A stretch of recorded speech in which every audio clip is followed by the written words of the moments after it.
प्रत्याशियों की जो लिस्ट है वो जारी हो सकती है। 8 सीट पर दलित प्रत्याशियों को मौका दे सकती है भारतीय जनता पार्टी। दलित प्रत्याशियों को इस बार मौका दे सकती है भाजपा। सपा के पीडीए का जाल तोड़ने के लिए सपा को चुनौती देंगे। जहां 1 सीट पर सामान्य जाति के प्रत्याशी को मौका मिल सकता है। लिस्ट में पिछड़े दलित नाम पर गंभीरता से विचार हुआ है। दिल्ली भेजे गए नाम में से पैनल में देखिए शामिल हो सकते हैं। तो ये बड़ा कार्ड भारतीय जनता पार्टी खेल सकती है। देखिए उपचुनाव होना है और प्रत्याशियों को लेकर लगातार भारतीय जनता पार्टी मंथन कर रही है और जो आज प्रत्याशियों की लिस्ट है वो जारी की जा सकती है।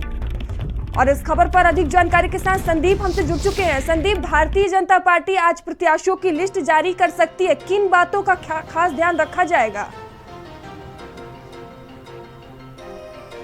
देखिए, स्वाभाविक सी बात है कि 25 तारीख को देखिए नामांकन की अंतिम तिथि है और उसके पहले देखिए अब दिन कितने ही बचे हैं। आज 21 तारीख हो गई है, 22, 23, 24 लगभग 3 दिन देखिए बचे हैं। तो ये बताया जा रहा है कि आज दोपहर बाद भारतीय जनता पार्टी अपने 9 प्रत्याशियों की लिस्ट को जारी कर सकती है।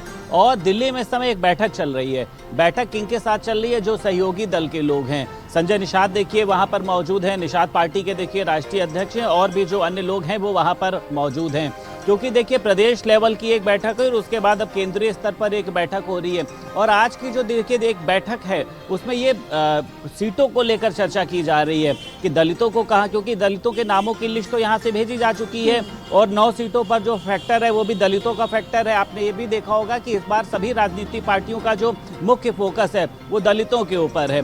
तो आज दोपहर बाद लिस्ट जारी होगी जिसमें इस बार की 9 सीटों पर ऐसी चर्चा चल रही है कि उसमें से 1 सीट छोड़कर वहां पर सामान्य जाति का प्रत्याशी हो सकता है, लेकिन जो बाकी सीटें हैं वहां पर दलित होगा और पिछड़ा होगा। संजय निषाद भी दिल्ली में मौजूद हैं, 2 सीटों पर अपनी दावेदारी ठोक रहे, एक मझुआ और एक कटहरी। हालांकि दोनों में से 1 सीट पर वो चुनाव नहीं जीत पाए थे, लेकिन 1 सीट पर चुनाव जीते थे और वो चाहते हैं कि ये दोनों सीटें जो हैं निषाद पार्टी के खाते में आनी चाहिए, वरना भारतीय जनता पार्टी को इसका नुकसान भी पहुंच सकता है।